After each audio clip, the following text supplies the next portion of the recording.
Okay, so I'm still deciding if this is going to be its own vlog, so I might just be talking into the void right now, but I'm thinking I'm going to do a spoilery vlog for The Winter King just because I'm having very visceral and strong reactions off the bat, which is great. Basically, Derval is telling us this story as a retrospective of his life, and we know from the beginning of the book that he's now a Christian monk. And he grew up with Merlin. So already I'm irritated because I want everyone to stay in their magical druid-like state, but I just know that's not the reality, especially with the Arthurian legend where everyone converts to Christianity. It seems like the hero of this story for me so far is Nimue. I think she's amazing.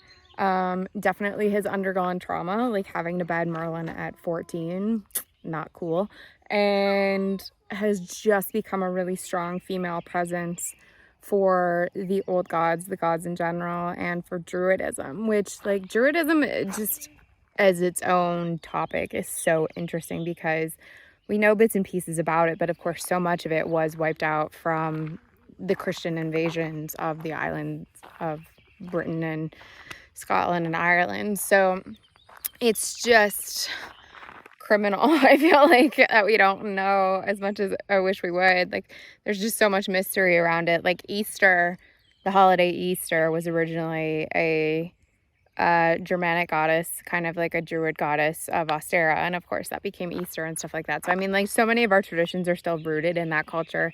We just don't know it. I love the book so far, but I'm very frustrated. I just think it is Bernard Cornwell at his best. Like, his writing is just so excellent. It's fluid. The prose are beautiful and very evocative and not quite melodic, but they're just beautiful. So I'm having a very good time while reading it. Joanna so far has been dead on the money that I was gonna like this, but also enraging. Like, it's those two things that are happening at the same time. Okay, so I'm on like the 8th or 9th chapter. This book is intense, like way more intense than I was thinking it was gonna be. Like killing all these babies and all kinds of stuff going on. I'm still enjoying it, but not as much as I thought. And I think it's probably because I'm now a parent that I'm more sensitive to child killing. But I don't love that. And we've already had quite a bit of it. And so far, there's been no Arthur and no Merlin. So I'm like, what's going on, guys? Where are you? Stuff is happening in this book. Like, it's intense. And I don't think I knew how intense this book was going to be, which is weird because, like, I just came off of Grimdark Fantasy and this is bothering me more. But there's been several animal sacrifices and, like, talking about animal death, like dogs and goats and stuff. And I'm just like, I don't need to know this. I don't want to know this. The slaughtering of babies, like, I'm not loving that. Arthur showed up, and I am really intrigued by the Arthur character, I will say. I also like the fact that he is not stereotypically what I would have pictured in my head. I think a lot of the time when we think of Arthur and Guinevere, we're like, oh, they're fair-skinned, fair-haired with blonde hair, blue eyes, like that kind of thing. Whereas Bernard Cornwell has made it that he's not overly attractive, which, like, great. I already like that. Perfect. He has dark hair. Like, he does not look like a Saxon. He looks like a Briton, which I really like because I think so often we conflate what people might have looked like back then. Obviously, most of us can agree the Arthur that we have come to associate with all of these stories and characters likely did not exist. There is a possibility that there was some kind of chieftain, warlord, you know, who maybe had the name Arthur or something like that, or had exploits similar to that this is what these stories are modeled off of. Sure, like, fine, that's possible. But the Romans had a very distinctive look about them. The Britons had a very distinctive look about them. And the Picts and the Northmen that came to what would become England had very distinctive looks about them. And I think often when we are doing these retellings, we're just like, everyone looks how we think they should. They're pale, they're blonde, they've got blue eyes, and that's just simply not the case. And I like that Bernard Cornwell even mentions in this book that within the different tribes, groups of people look different. Like, this was a thing. We had different facial tattoos, different features, different coloring. Like, that was a very key and prominent thing and a way of identifying who someone was. So I really like that that is something he's established in this book, just because I don't feel like we ever see that explored or discussed. And in terms of actual historical accuracy, like, that's a big thing. So I'm really pleased that he's done that. I like that we are getting this perspective from Derval. I feel like it's interesting that it's not from the perspective of Arthur, but I will say I was anticipating that Merlin would already be in the story by now. Like, I'm probably like 40 to 45% of the way through, I want to say. Am I that far in? I don't think I'm that far in. I think it's probably like 35%. Yeah, I think it's 30 to 35% of the way through. And Merlin still isn't here, so I'm kind of just wondering, like, when Merlin is going to show up. But I do like that we get kind of this outside perspective from Derval. We see his relationship growing with Owain and how he and Arthur are sort of frenemies, if you will. I think that's interesting. Nimue is how the the narrator says her name. I always say Nimue, but it's fine, Nimue. Her plot line, poor girlfriend, is like dealing with a lot of trauma right now. And I don't know if I love how the trauma was handled personally. Like, I feel, because Nimue has this idea that in order to be as wise as Merlin, she has to undergo these 3 trials, basically, where she has to have a wound to the pride, a wound to the body, and then there's a 3rd one, and then she experiences madness, basically, but it's like a wisdom madness that Merlin also possesses. And with her assault, I'm using quotation marks because it is a very specific type of assault, but I do not want YouTube to ban my video, that she's like, oh, well, this is now the one for the body. So like, I'm on my way to getting, this crazy aspect of myself. And I just felt like there wasn't enough anger. There wasn't enough rage, sorrow, just contempt. Like, it's alluded to, but it's not as much as it should be. Also, Derval says he loves this woman and doesn't feel that rage on her behalf. Like, that for me was a bit confronting and confusing. So I'm really hoping that we're done with that, because I do not love that. But I still am enjoying the book. I don't know if I'll be able to binge this series. I don't know if I'll be able to. I might have to take breaks in between these books. We'll see. But I'm curious to see where the story is going to keep going. My kid is having a good time in there. I am hoping that Merlin shows up soon, because I really want to start seeing that dynamic. And I'm just curious. I'm curious as to where the plot is going. I've been listening quite a bit today, and I have a lot of feelings. Most of it's positive, and there's so much religion talk in this that I'm honestly debating whether or not I should do just a video on the religion in this book, because it really is detailed. He talks a bit about Mithras and Isis. And the one that I mean, the cult of Mithras is really fascinating, because Mithras was this Persian deity that kind of infiltrated the Roman world and then carried itself into Britain. But the cult of Isis is my personal favorite. It's actually what I wrote my thesis on. And that's talked about from the perspective of Guinevere in this story. But before we talk about that, I want to talk about the Guinevere character. I feel like we are leaning hard into that trope of the woman's the bad guy. And I really hate that. I really, really hate it. It has Pandora vibes written all over it, that she, Arthur was engaged to this other woman, and Guinevere came in and basically seduced him. And I'm really over that trope. So I don't know if it's because it's written by like a now religious man, that's kind of the vibe that Cornwell's going for. But also Derville seems to have really cared for the woman that Guinevere, the woman that Arthur was meant to marry, and Guinevere kind of interfered with. So I'm wondering if that's why it is like we can't trust Derville's bias in a way. So I'm not sure about that, but I don't love that. I really wish that would have been handled better. But in regards to the cult of Isis, I do find it interesting that some of the stuff he's saying is correct, while some of the stuff he's saying, he being Bernard Cornwell, is inherently incorrect. And of course, like, the cult of Isis, along with the cult of Mithras, were mystery cults. So there's only so much information that we even currently know because of the fact that the initiates kept so much of the information to themselves, because that was literally part of their vows. But members of the cult of Isis, like, all shaved their heads.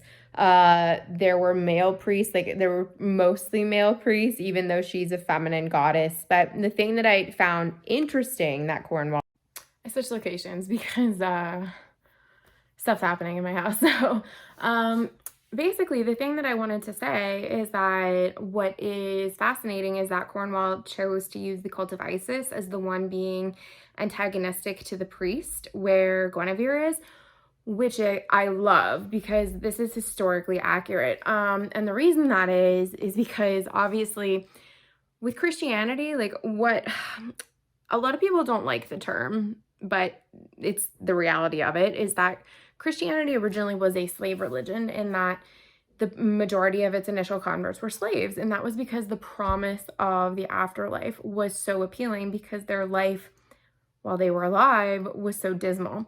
So before the Christian Jesus afterlife was an option, the way that people were offered an afterlife was through Isis, and by extension, Osiris. Isis was the original grantor of an afterlife. Like, this predates Christianity by a significant amount. And the early church was very threatened by this because not only is she a woman, but she's a woman that's offering the main appealing aspect of their faith. So if you look at primary sources in regards to the early Roman Empire and well into like the 4th century, by the time that Christianity has really asserted itself in Rome, there is a primary source called the Historia Augusta, and it goes over every ruler of the empire. And basically, these were predominantly written by priests, as most things ended up being in the latter part of the Roman world. And so much of it was written in the context and guise that if one was deemed a bad emperor, they were automatically a member of the cult of Isis, because it was deemed as demonic and the antithesis of Christianity. So I do love that is something that he has incorporated into the story.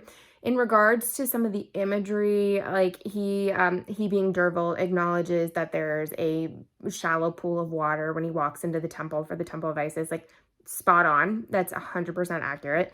And they were very much involved with water. Like, water was central to that cult because of the fact that Isis hails from Egypt, and she was the goddess of the Nile. She was the goddess of fertility, and that had to do with the inundation of the Nile every year, which of course would then fertilize all of the plant life around the Nile, because the Nile floods every year, and that was attributed to Isis and her tears when Osiris was killed. If you guys want a whole video on Isis and Osiris, let me know, because I am super down to make one. But that, I really loved that he had that kind of little hint to that subtle detailing. I really enjoyed that. So I'm in part 3 now, and it's called The Return of Merlin. So I'm just waiting for Merlin to show up, because it's been a good chunk of this book and we've gotten no Merlin so far, but I'm intrigued. And we've just met Lancelot, and he is a total douchebag. Like, I do not like this version of Lancelot, but you're not supposed to like him.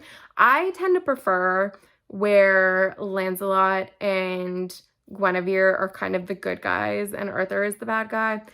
but I still get the vibe that Arthur is the bad guy in this book. Like, I don't really feel like there's anybody that's quintessentially good for the most part. So I'm curious to see how I'm going to feel going forward. I'm still super enjoying the book. I think the prose are excellent.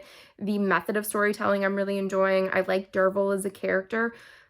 I just wish that we would still get less animal sacrifice. We've had less baby killing, so that's been good, but I would love less animal sacrifice, and I'm really enjoying the religious aspects of the story. So I'm hoping that there's going to be more of that, which, I mean, of course there has to be, just with the expansion of Christianity during that time and the fact that Dervil at some point is going to be baptized and convert to Christianity. So I'm excited to keep going, and I will keep you updated. Okay, so I've got a lot of driving today, so I might be able to get this book done. I'm not sure. But Merlin showed up, and the one plus I will give him so far is that he wanted to save the cat. So good for Merlin. His reaction to what happened to Nimue, not cool. Like, not loving a lot of these characters. Honestly, I feel like right now there's no one really to root for. Like, why are people not talking about this as the most morally gray book? Because it is. There's no one super likable except Galahad at this point, and occasionally Dervil. Like, that's it. Okay, so I gotta give my final thoughts for The Winter King because I finished. And I freaking loved it. Like, what a book. Bernard Cornwell has such a gift with setting, with characters, with his prose. Like, it's all just so well done, honestly. Every author should be envious of the way that he is a master of his craft, because really he is. He's just so good. Hold on, I need to turn on my Apple Watch here so I actually record my walking. But the thing that I loved the most about this story was just how different of a take it was on Arthur. Like, I really, really liked it. It didn't have any of the typical conventions of the characters. We got different characters that were brought into the story, or certain characters that were less prominently featured. Kaywin being one of them. The fact that as of this point, Morgane is like barely around. And of course she's antagonistic in most of the Arthurian myths. So I love that she, like, actually at this point anyway, is pretty low-key and decent.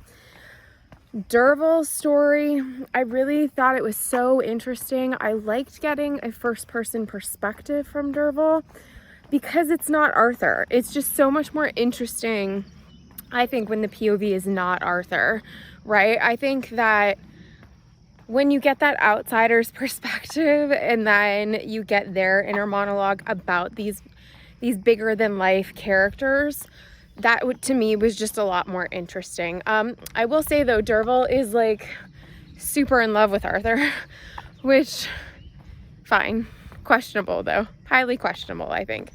Merlin's character is deplorable but delightful at the same time. Like, I don't know if I have felt more torn about a character in a really long time, because I love him. But also, I think that he does terrible things, or he stands by terrible things happening. Specifically, how he kind of treats Nimue as his plaything, but simultaneously seems to respect her. Like, I don't get it. I don't get their dynamic and their relationship a whole lot. The Isle of Death was so interesting. I really liked that. And it also made me think that Brandon Sanderson probably read that book and he probably based Elantris off of the Isle of the Dead. Like, that's my theory, because the Isle of the Dead portion of the book is basically Elantris, where people just are either sent as a punishment or because they're insane, and no one really comes out of there alive. Like, had mega Elantris vibes, so that's fine. But I thought the mythos of the world, of the stories, the gods, which I'm going to do a whole other video on that because I have a lot to say about the religion in this book. But I loved how we felt the presence of the Druids, the presence of the Christians. We felt the presence of Old Britain and Roman Britain kind of coming to a head, and what that's going to look like. I liked the playing with the timeline, how sometimes we'll flash forward and we're with our Christian Dervil, who is writing down his story for his queen. I still hate the fact that he becomes a Christian. Like, I'm not gonna lie, I hate it so much, because I want him to stay in that, like, as a Briton. You know, I just want him to stay as a Briton, not really a Saxon, right? Which is what he was born as and basically what he becomes. But I feel like Dervil is just such a great character. He is strong when he needs to be. He's meek when he needs to be. He's loyal to a fault. I'm curious to see if that continues in the following books. I'm not gonna lie, I have started book 2. I thought I wasn't gonna be able to binge these series, or these books in this series. Definitely gonna be able to. I just had such a great reading experience with this book, and the audio, incredible. Just absolutely incredible. He does such a good job. I just can't remember the last time I felt so strongly about a book. Like, it might have been when I read First Law. It's just such a positive reaction, really. Like, I just loved so much about this book. Of course, there were the few things that I didn't love, specifically all the animal and baby murdering. Like, that, didn't love that part a whole lot. But like I said, I just feel like everything about the book, for the most part, put you in the world, put you in the right setting, the right mindset. The characters are vindictive but survivors. They're strong, they're combative. Most of them are unlikable. Like, I don't see why people aren't talking more about this book in the context of morally gray characters, because I feel like this book is all morally gray characters. Like, even Dervil, he does some questionable shit. So if you love a morally gray character, like, you're gonna freaking love this book. So it makes sense that I loved it. Joanna came through with the recommendation, so thank you, Joanna. I'm just excited. Haven't decided if I'm gonna vlog the second book, because I'm already a ways into it, so I probably won't. But who knows, maybe I'll go back and I will. But yeah, let me know your thoughts about The Winter King. If you do leave comments, please do not spoil anything for the rest of the trilogy. I am super excited to read it. Bernard Cornwell did us a solid by writing these books. Honestly, home run. So if you like this video, please like and subscribe. All that fun stuff. All the information about me is in the box down below. And as always, see you next time. Bye.